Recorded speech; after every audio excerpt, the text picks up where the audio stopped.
तो हमारे एक व्यूअर ने पूछा है कि मुझे किसी भी काम में बहुत जल्दी रहती है और बाद में गलती होने पर पछताना पड़ता है। क्या करना चाहिए मुझे? Please suggest me. हेलो जी, नमस्ते। मैं हूँ काजल और KTGT में आपका बहुत बहुत स्वागत है। Let's no together and grow together. तो सबसे पहले जानते हैं कि किसी भी काम में जल्दी होने के पीछे का रीज़न क्या है। शायद डर, अपॉर्चुनिटी खो देने का डर, टाइम खो देने का डर, या फिर दूसरे लोगों से पीछे रह जाने का डर। पहले बात करते हैं इन डर के बारे में और लास्ट में बात करेंगे कि इस प्रॉब्लम के ऊपर काम कैसे कर सकते हैं। तो सबसे पहले बात करते हैं अपॉर्चुनिटी खो देने के डर के बारे में। आपने वो कहावत सुनी होगी ना कि जल्दी का काम शैतान का होता है। तो अगर आपके सामने ऐसी कोई अपॉर्चुनिटी आती है जो आपको जल्दी डिसीजन लेने के लिए मजबूर कर रही है, तो बहुत ज़्यादा चांसेस है कि उसमें कोई गड़बड़ हो। शायद उनका प्लान ही आपको फंसाना हो, इसीलिए वो आपको सोचने का टाइम नहीं देना चाहते। जिंदगी में दो तरह के लोगों से हमेशा दूर रहना चाहिए। एक जो आपको हर बात में डर दिखाए और दूसरा वो जो आपको हर बात में लालच दिखाए। ये दो तरह के लोग जीवन में कभी आपका भला नहीं कर सकते। हमें एक बात हमेशा ध्यान में रखनी है कि जो अपॉर्चुनिटी हमारे लिए है उसे हमसे कोई नहीं छीन सकता, और जो किसी और को मिल रहा है वो कभी हमारा था ही नहीं। इसलिए कभी किसी चीज़ के पीछे भागना नहीं है और कभी किसी चीज़ को खोने के लिए ज़्यादा शौक नहीं मनाना है, और हमेशा नॉलेज गेन करते रहना है ताकि जब भी हमारे सामने सही अपॉर्चुनिटी आए तो हम उसे आसानी से पहचान पाए। अब बात करते हैं टाइम खो देने के डर के बारे में। ये डर तो बहुत ही ऑब्वियस है, लगभग हम सभी को लगता है। आफ्टर ऑल, टाइम एक बार गुजर जाने के बाद कभी वापस नहीं आता, लेकिन इस डर को हम अपनी कमज़ोरी नहीं बनने दे सकते। लोग कहते हैं कि life is too short not to make mistakes. ज़िंदगी गलतियाँ ना करने के लिए बहुत छोटी है, पर ये कोई नहीं कहता कि life is too long to carry the burden of your mistakes. ज़िंदगी अपनी गलतियों का बोझ ढोने के लिए बहुत लंबी है, इसलिए हमें टाइम गवा देने के डर से जल्दी में डिसीज़न नहीं लेने हैं। डिवाइन टाइमिंग पर विश्वास रखें। आप अभी वहीं हैं जहां आपको होना चाहिए। जो भी हो रहा है आपके अच्छे के लिए हो रहा है, और आगे जो होगा वो भी आपके अच्छे के लिए ही होगा। और टाइम का क्या है, वो तो गुजरने के साथ साथ बदलता भी रहता है। यानी कि अभी अगर आप दुखी हैं तो इसका मतलब ये नहीं है कि ज़िंदगी भर आप दुखी ही रहेंगे। बदलते वक्त के साथ कभी ना कभी खुशियाँ भी आपको गले ज़रूर लगाएगी। हमें अपने कर्म सही करते जाना है बस। और ये बात भी ध्यान में रखनी है कि सोच समझकर इत्मीनान से लिया गया एक डिसीज़न आपका गलत डिसीज़न से वेस्ट होने वाला टाइम भी बचा सकता है। और लाइफ में सही डिसीजंस लेने पर हमारा जो कॉन्फिडेंस बढ़ता है वो तो है ही। अब बात करते हैं लाइफ में दूसरे लोगों से पीछे रह जाने के डर के बारे में, और ख़ास करके सोशल मीडिया आने के बाद तो ये डर और भी स्ट्रॉन्ग होता जा रहा है।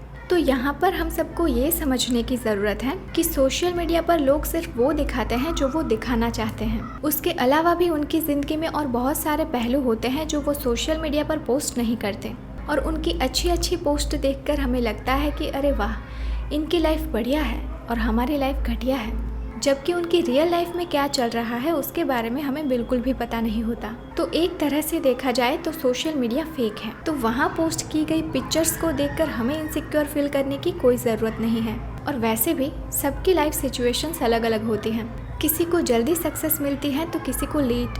मैटर बस ये करता है कि आप अपनी लाइफ से कितने खुश हैं, और खुशी कोई ढूंढने जाने की चीज़ नहीं है, वो तो इसी पल में है। अगर आपने इस पल को सजा लिया, संवार लिया, अगर आपने इस पल में वो किया जो आपकी आत्मा को सही लगता है, तो आने वाला टाइम भी अच्छा ही होगा। क्योंकि ऐसे एक एक पल से ही तो ज़िंदगी बनती है। तो हमें दूसरों से कंपटीशन करने के बजाय खुद को ही खुद से कंपेयर करना है। अगर आज आप कल जो थे उससे बेहतर हैं, तो आप सक्सेस की सीढ़ियों पर एक स्टेप ऊपर आ गए हैं। अगर हम अपना सारा ध्यान कौन आगे निकल गया वो देखने में ही लगाएंगे, तो खुद की जर्नी पर कैसे कंसंट्रेट करेंगे। जल्दी में लिया गया एक कदम आपको 10 कदम पीछे धकेलने की पॉसिबिलिटी रखता है, जबकि सोच समझकर लिया गया एक कदम आपके 10 कदमों के बराबर है, क्योंकि वहाँ गलती की कोई गुंजाइश नहीं है। तो इनसिक्योरिटी की भावना में मत बहिए, अपनी धुन में मस्त रहिए और देर आइए पर दुरुस्त आइए। अब हम डिस्कस करेंगे कुछ टिप्स जो आपकी जल्दी जल्दी की आदत को दूर करके काम माइंड के साथ डिसीजन लेने में हेल्प करेंगे। देखिए, इंसान के स्वभाव को बदलना थोड़ा सा मुश्किल काम है, लेकिन प्रैक्टिस से सब कुछ पॉसिबल है। तो अगर आपको हर काम में जल्दी रहती है, तो अब से आप जब भी कोई काम करने जाते हैं तो दिमाग में एक चीज़ फिक्स कर लेनी है कि मुझे ये काम आराम से करना है। हो सकता है कि आप बीच बीच में भूल जाओ, पर जैसे ही फिर से याद आता है तो उसे फॉलो करने की कोशिश करनी है। आप 1, 2, 3, 4, 5 बार कोशिश करेंगे, फिर वो अपने आप आपके दिमाग में बैठने लगेगा और फिर उससे जो रिजल्ट्स मिलेंगे उससे भी आप इंस्पायर्ड फील करोगे कि लास्ट टाइम जब मैंने कोई काम आराम से किया था तो वो बहुत ही बढ़िया हुआ था, तो इस बार भी मैं आराम से ही करूँगा। और धीरे धीरे वो आपकी आदत बन जाएगी। और वो वाला आइडिया तो फेमस ही है कि जब भी आपको लगे कि आप हड़बड़ी में हो, आपके दिमाग में एक साथ बहुत सारे थॉट्स आ रहे हैं, तो 1 से 10 तक गिनिए। तुरंत ही आपके माइंड का केओस बंद हो जाएगा और आप कामली डिसीजन ले पाओगे।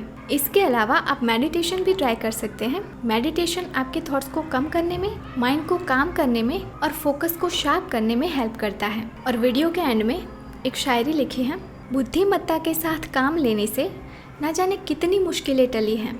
बुद्धिमत्ता के साथ काम लेने से ना जाने कितनी मुश्किलें टली हैं। सोच समझकर भर हर कदम, दुर्घटना से देर भली है। तो इसी बात पर ये वीडियो यहीं पर ख़त्म करते हैं। आई होप कि ये वीडियो आपको अपनी प्रॉब्लम सॉल्व करने में मददरूप हो सके। अगर आपको ये वीडियो पसंद आई हो तो इसे लाइक और शेयर ज़रूर कीजिए। और ऐसे ही और वीडियोस देखने के लिए अभी इस चैनल को सब्सक्राइब कर लीजिए और बेल आइकन भी प्रेस कर दीजिए, ताकि जब भी नई वीडियो आए तुरंत ही आपको नोटिफिकेशन मिल जाए। अगर आप इस वीडियो के बारे में अपने कुछ विचार जाहिर करना चाहते हैं तो कमेंट सेक्शन में ज़रूर बताएं। इस वीडियो को पूरा देखने के लिए आपका बहुत बहुत धन्यवाद। तो चलिए मिलते हैं अगले वीडियो में। तब तक के लिए stay blessed, stay beautiful, bye bye, take care, love and light.